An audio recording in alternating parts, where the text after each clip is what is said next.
සිනහව සහ සංගීතය ක්‍රිකට් පිටියට ගලා ආවේය.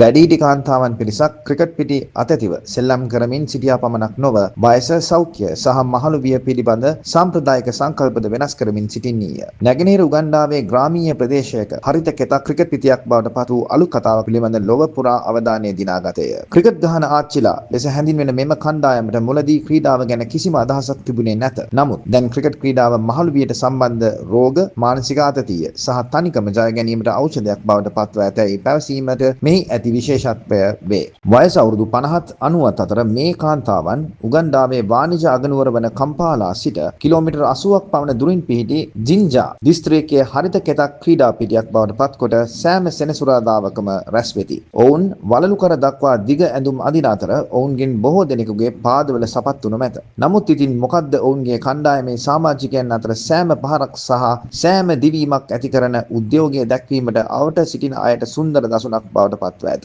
72 හැවිරිදි ජෙනිෆර් යිබි නැනියොංගා පවසන පරිදි ව්‍යායාම නිසා කකුලේ වේදනාව දැන් පහව ගොස් ඇත. මට කොන්දේ වේදනාව සහ නිතර වෛද්‍යවරයෙකු හමු වීමට සිදු වුණා. නමුත් පසුගිය වසර තුල ක්‍රිකට් ගහලා මට සායනයට යෑමට අවශ්‍ය වුණේ නැහැ. නැනියොංගා ප්‍රංශ පුවත් සේවයට පැවසුවා. මේ ආච්චිට මුණුබුරන් 29ක් සිටින අතර ආච්චි එල්ල කරන සෑම පහරවල් වලටම ඔවුන්ගෙන් සමාරක් පැමිණ අත්පොලසන් දෙමින් සිටි. සෑම සෙනසුරාදාවකම ක්‍රිකට් පිට්ට අතර ගන්නා ජෙනිෆර් නැනියොංගාට අනුව ක්‍රීඩා පිටියේ සිටීම ඔවුන්ට උපදේශකයක් වැනිය. ක්‍රිකට් ගහලා ආපසු නිවසට පැමිණෙන විට අපි හැම දිනෙකගේම මනස සම්පූර්ණයෙන්ම සැහැල්ලු වෙලා අලුත් උදෑසනක් ආරම්භ වී ඇති බවක් දැනෙනවා. නැනියොංගා ප්‍රංශ පුවත් සේවයට පැවසුවා. මේ ක්‍රිකට් ආච්චිලාට සහාය වන පුහුණුකරු කුසසීරා මහතාට මෙය මහත් අස්වැසිල්ලකි. වැඩිහිටි කාන්තාවන්ගේ හදවත් දිනාගත් ඔහුට දැන් ප්‍රදේශයේ දරුවන් පුහුණු කිරීමේදී කිසිදු ගැටලුවක් නොමැත. කුසසීරා මහතා සිනහවකින් පවසන්නේ බාලයාගේ සිට වැඩිමහල් දරුවා දක්වා සෑම කෙනෙකුගේම මුහුණුවල සිනහවක් දකින විට මට හැඟෙන්නේ දවස සාරවත් වී ඇති බවයි.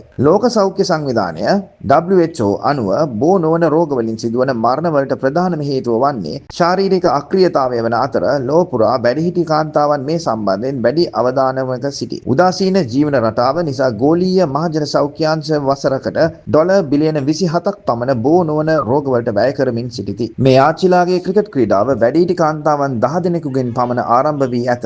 දැන් එය කීප ගුණයකින් වර්ධනය වී තිබේ.